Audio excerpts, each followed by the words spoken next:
What's up YouTube, Vengeful Sorrow here once again, and today I'm going to be going over my experiences with Gears of War Judgment.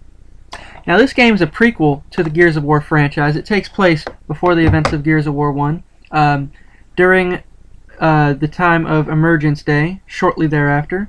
If you don't know, Emergence Day is the event in the Gears of War universe where the Locusts arise from under the ground in the planet Serra, and you are following the events of Kilo Squad and how they experienced Emergence Day.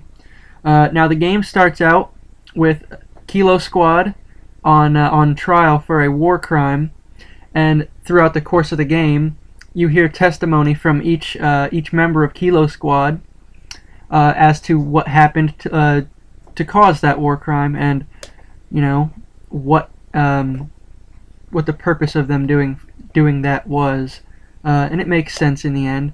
Now there's two new characters. Of course, Baird and Cole are still in the game from the previous games, but also Paddock is a new character. He's a Russian ex-military guy. I think he's Russian. I don't know. He sounds Russian, but you were fighting him, or he was the enemy before Emergence Day, but he ended up joining on your side to help fight the Locust, which is the thing humanity should do in that circumstance, is join together to defeat the common enemy. And it also, Sophia is a new character. She's a chick, obviously, but she can do everything a dude can.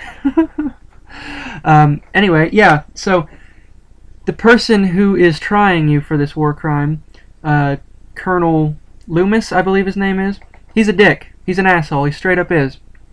And the very first thing he said out of his mouth, I was like, I hope I can put a bullet in his head eventually. Now, do you? Do you not? I don't know. Well, I do, but you don't, so I'm not going to spoil it. So if you want to know, play the game. But all in all, it's a really good experience.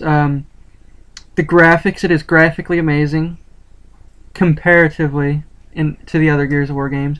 It's a lot brighter. A lot of the previous installments are dark and gloomy, but this game has a lot of outdoor sequences that look beautiful, and that's a positive for it. Combat is essentially the same, which is good because I like the combat of the previous Gears of War games. I'm not sure if it's brand new for this game, but I know in previous titles, when you had a chainsaw, like a lancer, and you go to melee attack, you'd always chainsaw, I believe. But now you can actually melee or saw them, which is good, because it takes a couple seconds to rev up that chainsaw, and it's good that you can just straight up melee them. Now, the actual game is the real big difference, and it's a big thing that a lot of people are going to complain about. I actually like it, the new way they do it. In previous games, it's fluid. You just you'll go from one point to the next. But since this whole game is a flashback, pretty much, every segment is a recollection, and there's like I said, in each person's testimony, there's 4 members plus there's a couple other extra sections, but you hear the testimony in chunks, and each chunk is scored, and there's bonuses you can do. You can declassified missions, you can activate those, and they offer challenges that offer bonus points, and the goal for each level is to get up to 3 stars. Now some of these challenges range from you start out with no ammo and you find no ammo. There's extra enemies, harder enemies, limited visibility, things like that. They offer a good challenge for you, and they're good to go back to, lending replayability to the game. Also, collectibles are still in the game. In previous games, you had to collect like items as well as cog tags. This game, it's just cog tags. I believe there's 1 cog tag per level. Some levels might not have a cog tag, but I think there's 48 in all to find. I found like 42 of them, I think. So they're really not hard to find. All you have to do is look for the big cog mark, the red one on the wall.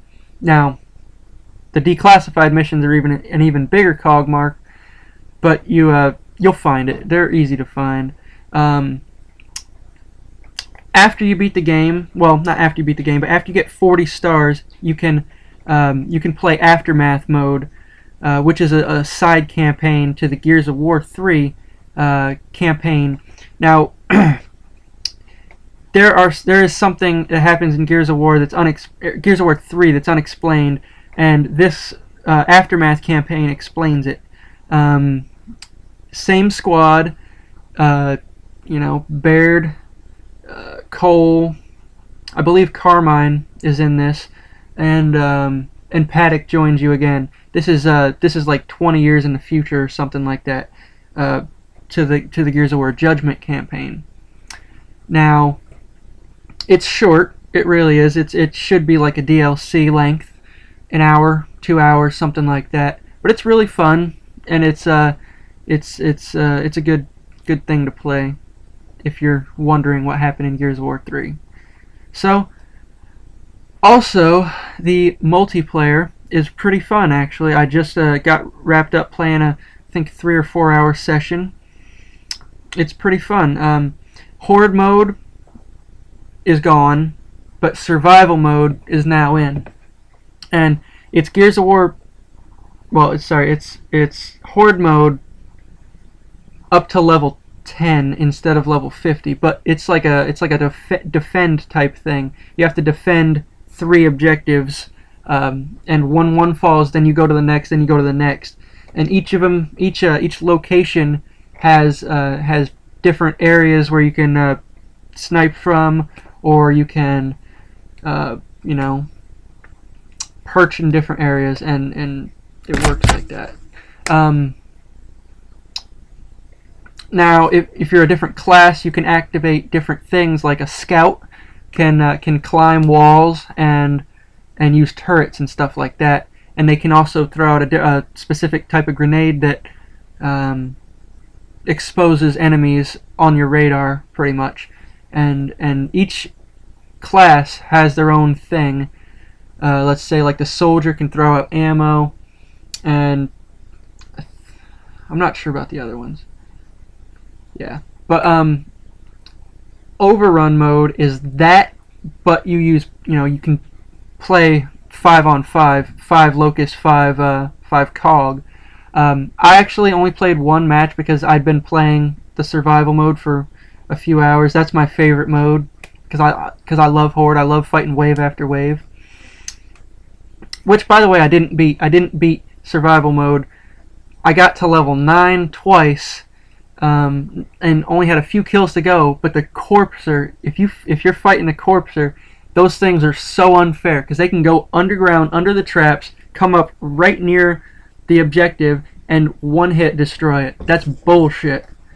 So if you don't kill the Corpser as soon as you see it, you're screwed. And that happened to me twice, which sucks. Now the regular multiplayer, like Team Deathmatch, is fun. I just got wrapped up playing a couple games of that, and it's just like in previous games. I think it's actually better, so I like it. The only thing with overrun mode is I couldn't find people to play with, so it was me versus, it was one-on-one, and AI filled in the gaps, which, okay, but it's not real fair, I mean, you're fighting AI. It's not a multiplayer experience, really. But oh well. Anyway, good game. I don't give games scores because that's a number that people look at and they judge off the score. Judge off the game, not the score, because you can't score a game accurately with a score. I don't know. That's my thing. Anyway, thank you for watching. Play this game. It's a good game. If you like Gears of War, you're gonna love this game. See you next time.